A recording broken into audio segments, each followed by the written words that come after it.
Bonjour, nous voici dans une nouvelle vidéo. Alors je vais vous donner tout ce qu'il faut, enfin vous montrer tout ce qu'il faut pour au moins le minimum pour faire de la pâtisserie. Alors tout d'abord, il faut le minimum, quoi, c'est le four électrique. Un four à gaz, ça sera beaucoup moins facile pour faire des pâtisseries. Je vous le dis tout de suite, moi j'y suis jamais arrivée. Il y a quelques années, j'avais un four à gaz. J'ai oublié. Le four électrique, alors c'est super bien. euh, Et il vous faut donc un robot. Si vous n'avez pas de robot, il faut un, un à main. Et puis, il vous faut un saladier, soit un cul de poule. Voilà. Le cul de poule, j'aime bien parce que c'est en métal. Et donc, quand on a du chocolat à faire fondre ou une préparation avec des œufs à faire monter en température, c'est plus facile avec un cul de poule en métal. Mais bon, si vous n'en avez pas, vous pouvez vous arranger toujours avec quelque chose d'autre. Maintenant, le matériel qu'il vous faut obligatoirement, parce que sinon, vous allez vous galérer un petit peu. Alors, je vous montre le premier. Alors, ça, c'est le minuteur et le thermomètre. Super bien, super facile. Alors, vous pouvez en trouver dans le commerce maintenant. Alors, avec une sonde métallique, parce que pour faire le caramel, ça monte à une certaine température et c'est mieux d'avoir une sonde métallique qui peut aller aussi dans le four. Donc c'est super bien. Il y a le fil qui est métallique, la tige qui est métallique. Donc c'est nickel. Ça, c'est super important parce qu'il y a beaucoup de choses dont on a besoin, comme par exemple le praliné, on a besoin de ce genre de matériel.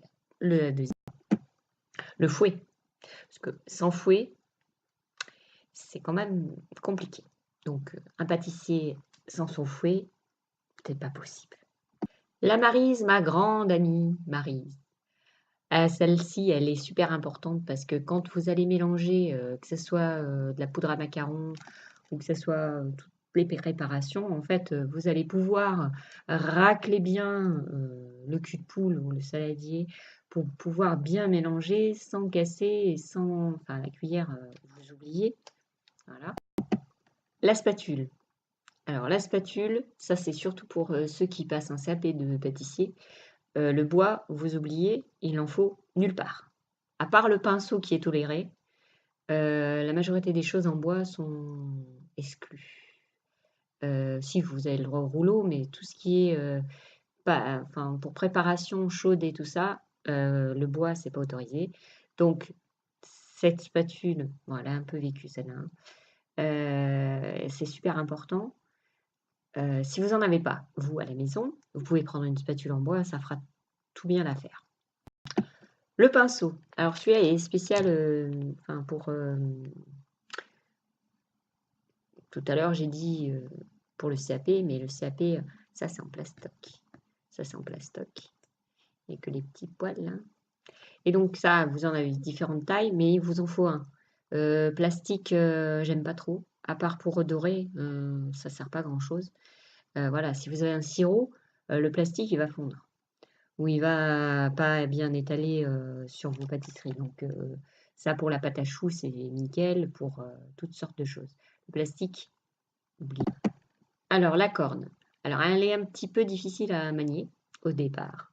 Elle est facilement manipulable ensuite. Ça vous sert beaucoup. Ça remplace un peu la cuillère, mais plus facilement parce que vous allez pouvoir racler bien vos bords, bien pour que votre préparation, vous puissiez l'enlever facilement. Quand vous avez par exemple une crème chantilly, que vous voulez la mettre dans une poche pour pouvoir la dresser ensuite, il va falloir que vous utilisiez cet ustensile parce que c'est le top. Et vous pouvez le trouver partout. Dans les magasins, maintenant, ça se vend beaucoup. Il n'y a pas de souci sur ça. Après, il vous faut la palette. Alors, la palette, c'est une palette. Alors, vous en trouvez dans le commerce aussi, hein. Ça, c'est une palette professionnelle, donc elle est assez grande. Vous pouvez avoir toutes les tailles. Moi, j'en ai une plus petite aussi pour les petits gâteaux. Pour les grands gâteaux, alors ça va vous servir pour étaler votre glaçage. Alors, c'est nickel parce que la taille d'un gâteau, voilà. et vous allez pouvoir étaler bien comme il faut facilement. Donc vous avez la petite pour les petits gâteaux et pour les petits détails que vous voulez masquer.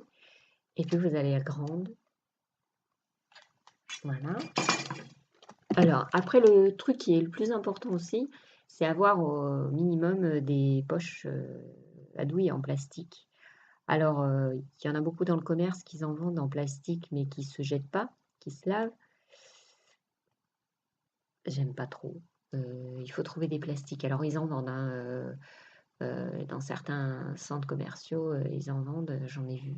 Alors, elles sont petites, mais bon, comme on fait des petits gâteaux, ça va très bien. Alors après, il faut au minimum des douilles. Alors, les douilles, ils en vendent beaucoup dans le commerce. Moi, c'est des professionnels, donc voilà, j'ai des douilles. Alors, il faut au minimum une douille normale et une douille crantée, cannelée. Voilà. Alors ça, c'est surtout pour la crème chantilly, les choses... voilà, ça c'est surtout pour la pâte à choux, pour mettre à l'intérieur des entremets, voilà, pour diffuser la crème que vous devez mettre dans un entrepret. Ensuite, il y a ce petit ustensile qui est le zester. Alors le zester, c'est surtout pour les fruits, le citron, l'orange.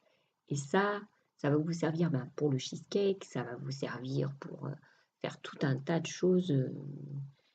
Sans zester, c'est plus dur parce que mais il faut le faire à la main. Et souvent, on prend le zeste et c'est très amer. Le zeste est très amer. Donc, ça coûte pas grand-chose et ça sert beaucoup. Alors, comme moi, si vous n'êtes pas doué avec les couteaux, vous avez besoin d'un économe. Après, vous avez les couteaux. Alors, vous avez le couteau d'office, donc c'est un petit couteau avec une lame fine. Voilà, vous pouvez prendre n'importe quel couteau, ça va très bien aussi. Alors, ça, c'est un couteau de tour. Alors, bon, un couteau de tour, ça s'utilise soit en cuisine, soit en pâtisserie. Moi, c'est un pro, mais il y en a dans le commerce, il y en a qui se vendent sans être pro, mais qui ont la même lame et qui sont très bien aussi. Donc ça va vous servir pour couper la pâte feuilletée, pour couper toutes les grandes pâtes que vous avez. Et vous avez le couteau à grosses dents. Alors ça, c'est un couteau d'une enseigne commerciale.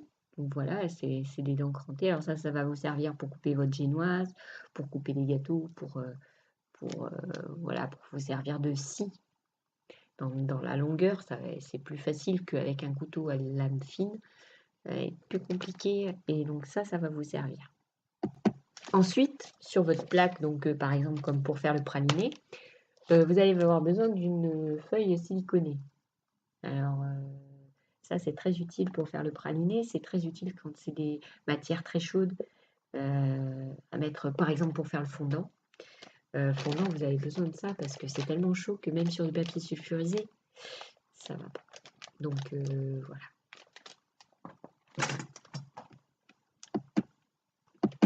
Et la chose la plus importante en pâtisserie, l'ustensile que sans elle, vous ne ferez rien, c'est la balance. Alors ça, c'est une enseigne aussi commerciale, donc je vais cacher un peu mon nom. Donc la balance, c'est très important parce que en pâtisserie, c'est qu'on ne me dise pas je fais au pif, ça marche toujours, même un gâteau, un 4 quarts, vous pouvez pas. C'est vous pesez, point. Alors, vous avez besoin aussi de cercles. Alors, des cercles, voilà. Maintenant, ils en vendent aussi dans le commerce, hein, donc celui-là, j'ai acheté. Bon, celui-là, c'est de marque, mais enfin, c'est une marque professionnelle, je veux dire. Celui-là est de 18 cm, voilà. Alors, 18, 20, 22, 24, voilà. Sinon, une enseigne commerciale a fait des trucs comme ça, et c'est génial parce que moi, je m'en sers tout le temps. Enfin. Et donc, il y a un fond, hein, normalement, hein, et il y a une partie pour le démouler plus facilement. Donc ça, c'est plutôt pour les pros. Et ça, c'est pour ceux qui ne se connaissent pas tellement et qui ratent toujours le décerclage. Mais moi aussi, je m'en sers, donc voilà. J'espère que j'ai rien oublié. Si j'ai oublié, je ferai une autre petite vidéo. Et puis, ben, le plus important, c'est aussi avoir sa recette. Et sa recette, alors je vous conseille, quand vous avez un livre, moi j'ai des livres qui sont très connus, comme le livre rose, je ne dirai pas de nom. Alors je vous conseille de ne pas le mettre dans la cuisine, de ne pas l'ouvrir et de faire la recette à côté parce qu'il y a toujours un peu de liquide qui vient dessus, un peu de farine, un peu de ci, un peu de là. Alors je vous conseille de l'écrire soit à la main, soit à l'ordinateur et puis le mettre dans une pochette plastique parce que vous allez avoir des soucis de tâches et c'est dommage d'abîmer des livres comme ça. Donc moi, toutes mes recettes sont sous des pochettes plastifiées. Donc voilà, tout, je fais tout, je garde toutes mes recettes comme ça. Comme ça tombe, ça se nettoie et on est tranquille. Voilà. Allez, bonne journée.